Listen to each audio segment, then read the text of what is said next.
Market conditions remaining bullish in this bull market, currently with the rank of 24.50 at the upper end of this range here.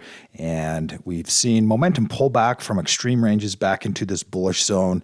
Also seen breadth still stuck in this middle ground, really not moving one direction or the other. We haven't seen a whole lot of change really in any of these indicators other than the momentum pulling from extreme back into that buy zone. If we take a look at buy-sell ratio, we saw a dip in buy-sell ratio yesterday, going from 0.46 back to 0.38. So still weak market internals, not having a lot of participation still in this overall uptrend, and seeing sentiment towards the upper end of that range. It had got up to that 89 level and starting to pull back, still above that 50% line, that 50 line right here. So certainly still in an uptrend, we know that, but extreme and pulling back. Let's look for some support areas here currently and see what the market's going to give us today. S&P 500 support levels.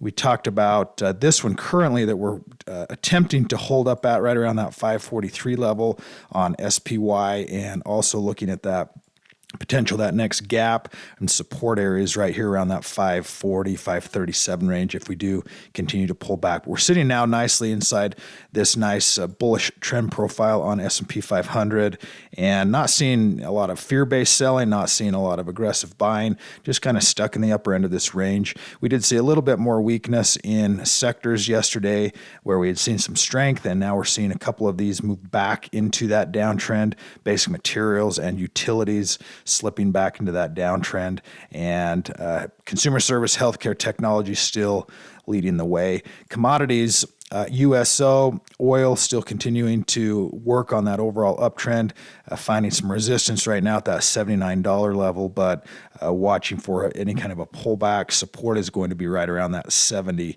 $78 range for support to move back up into that momentum zone. Typically see a summer rally in USO, and that seems to be happening here as well. We did see silver start to continue that retracement into that downtrend zone, attempting that to 382 level on silver. Gold is not quite as weak, but still now entering into that downtrend zone and finding some weakness at these resistance levels. So we seeing counter trend and then potential resistance. That's still kind of an indecision weak bar right here, but watching to see if maybe gold goes sideways, consolidates some of these gains for a little bit longer, but it's currently not interested in more momentum to the upside, at least as of right now. Let's get back here and just take a quick look at bonds, TLT, see what's happened in the last couple of days. Still seeing some real constructive bullishness on bonds, TLT. That's what we want to see.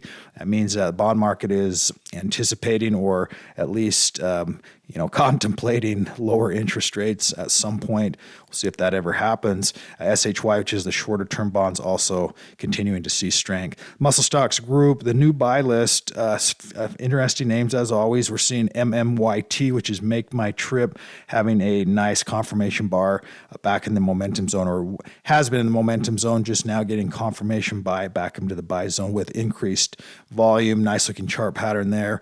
Also seeing some of these other names down the list.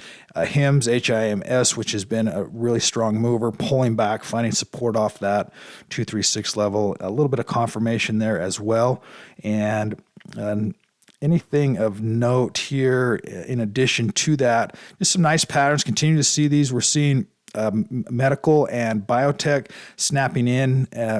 Snapchat, also interesting, good confirmation bar right here on Snapchat. Also saw Pinterest in there, sitting at this level. So Pinterest having a nice confirmation breakout bar as well. A couple of social media stocks that are showing some strength here today. That'll do it for today's update. Everyone have a fantastic day today.